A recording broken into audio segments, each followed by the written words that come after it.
আলাইকুম। আজকে আমি আপনাদের সামনে একটি ভিডিও তুলে ধরবো। এই ভিডিওটি হচ্ছে ঢাকা খাগড়াছড়ি রুটের হানিফ পরিবহন এবং সেন্ট মার্টিন পরিবহন।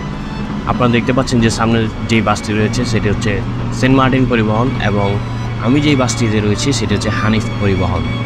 তো খাগড়াছড়ির পাহাড়ি রাস্তায় হানিফ পরিবহন এবং সেন্ট মার্টিন পরিবহনের সুন্দর একটি যাত্রার ভিডিও ফুটেজ আজকে আপনাদেরকে দেখাবো। তো প্রথমেই আমরা বলে নিই, আমরা হানিফ পরিবহনে ঢাকা থেকে খাগড়াছড়ি যাচ্ছিলাম। তো আমাদের বাস ছাড়তে একটু বিলম্ব হয়েছিল, এই জন্য খাগড়াছড়ি রুটে পৌঁছাতে মোটামুটি আমাদের সকাল হয়ে যায়।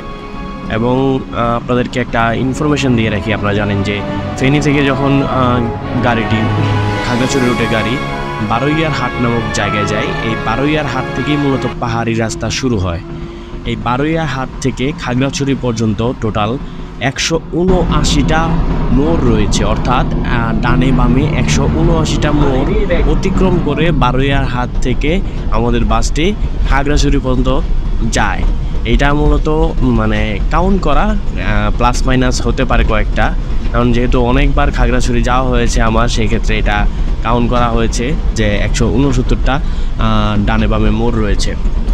তো আপনারা দেখতেই পাচ্ছেন যে হানিফ এবং সেন্ট মার্টিন মোটামুটি উড়াধুরা টানে পাহাড়ি রাস্তায় চলছে। কারণ এইখানে যদি আপনারা অনেকে বলতে পারেন যে এখানে এত গতি কেন, আপনাদেরকে যদি বলি যে এখানে যদি বাস আস্তে আস্তে চালায়, অর্থাৎ যদি আস্তে আস্তে চালানোর চেষ্টা করে, তাহলে যে পাহাড়ি ঢালগুলো রয়েছে এটা আসলে ক্যামেরায় বোঝা যায় না যে ঢালের অবস্থা।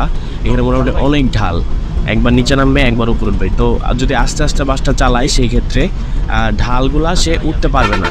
এবং স্পিড আপের মধ্যে যদি বাসটি চালায় তাহলে কার্ভ নিতেও মানে টার্ন নিতেও তার সুবিধা হবে এবং বামে টার্ন নিতেও সুবিধা হবে, এবং সামনে যদি বড় ঢাল থাকে সেটি উঠতেও সুবিধা হবে। এই জন্য মূলত এই রুটে বাসের গতি একটু বেশি থাকে।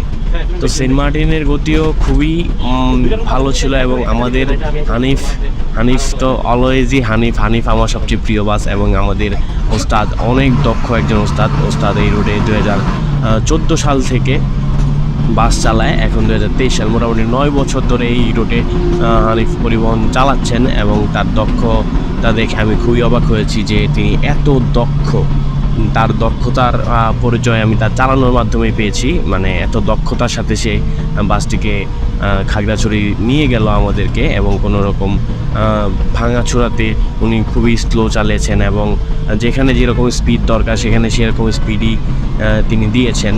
যেহেতু হানিফের টান বেশি একটু সেন্ট মার্টিন থেকে, তাই সেন্ট মার্টিনকে অতিক্রম করার চেষ্টা করছে এবং শেষ মুহূর্তে কী হয় সেটা আপনারা ভিডিওতেই দেখবেন। তো আমি আর ভয়েস দিচ্ছি না, আপনারা নিজেরাই দেখুন।